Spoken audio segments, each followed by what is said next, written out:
And I'm just appreciative to be in this predicament, you know, and I take my time because when I speak, I don't want to rush, just like my fight game. When I'm in that fight, I take my time. And every day, if I approach it like this, it's gonna be what it's gonna be. And one thing me and my father talked about in the back, and he'll tell you, we had regular conversations, we was back there hanging out.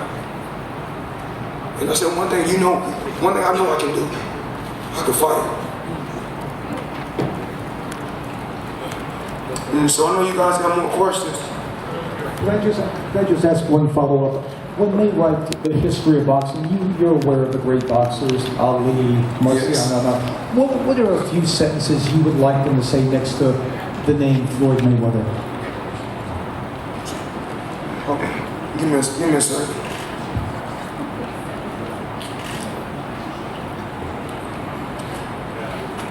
It's crazy. I've been in sport my whole life. I've been in the sport of boxing my whole life. And they say I'm wrong for saying that I'm the best. Why get in sport your whole life to say that that's another fighter that's better than me? I've been in sport my whole life.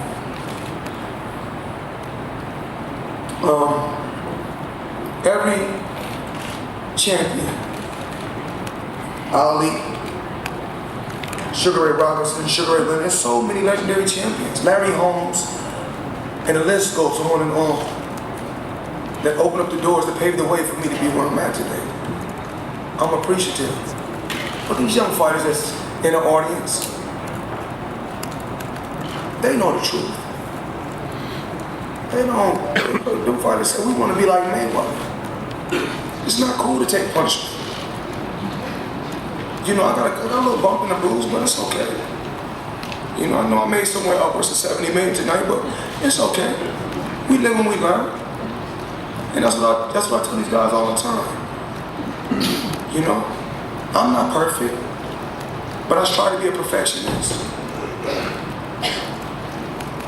And you know, when I'm in a corner, even when my dad is giving me instructions, even if it's something I know that's not working, I'm not going to talk back. Because 50 laws of power, never outshine the master.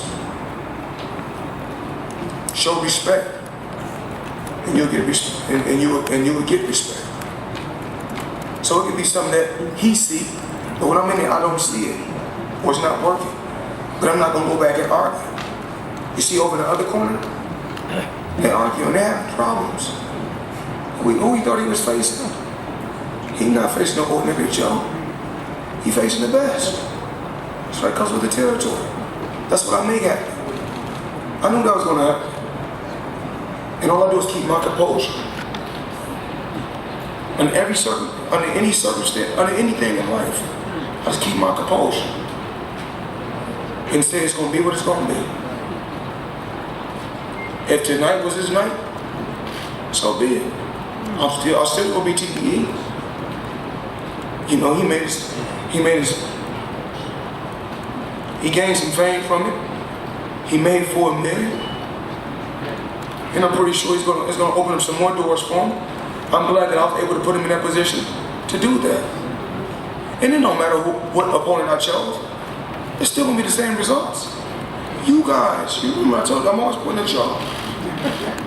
Because all of you guys, not just this fight, y'all know I made y'all eat y'all words. Number 48, I made y'all eat y'all words. Never bet against me. Never bet against me. Can you just imagine how y'all bankroll gonna look if y'all bet with me 49 times? Just imagine. But crazy story, and this is for all the young folks. I said, put my name on the board, I want to fight. Then when we can't afford to pay, I said, well, how much can you afford to pay? Just to let everybody know it's not always about the money. Because I was already rich. They said $7,500. I said, give it to me. Sometimes they said, we can't. I said, what can you give? They said, Floyd, when you can afford to pay you $9,500, give it to me. I fought 17 fights in a year and became world champion.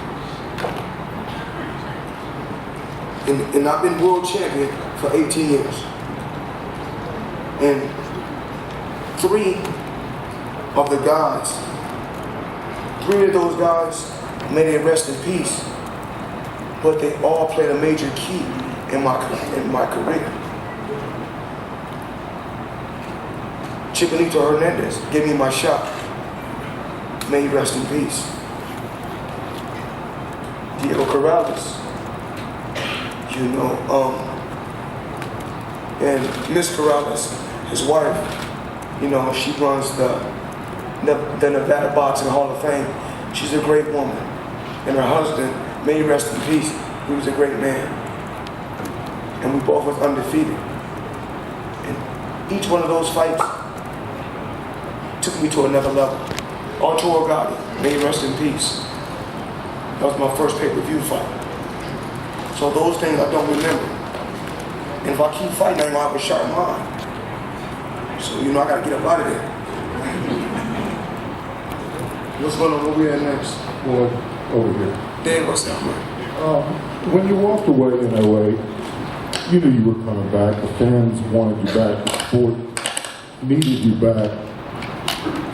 As those scenarios play themselves out again over the next months and years, and they will, how can you be sure that you'll avoid the temptation? No, I'm okay. No, Dave, I'm okay. Money has been thrown at me.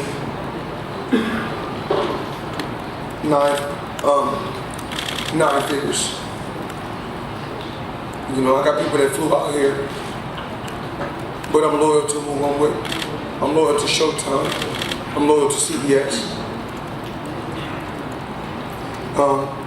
Numbers have been thrown at me to stay in the sport. But what's so crazy? When I fought Marquez, when he was a little bit younger than me, they said he was over the hill. But then when he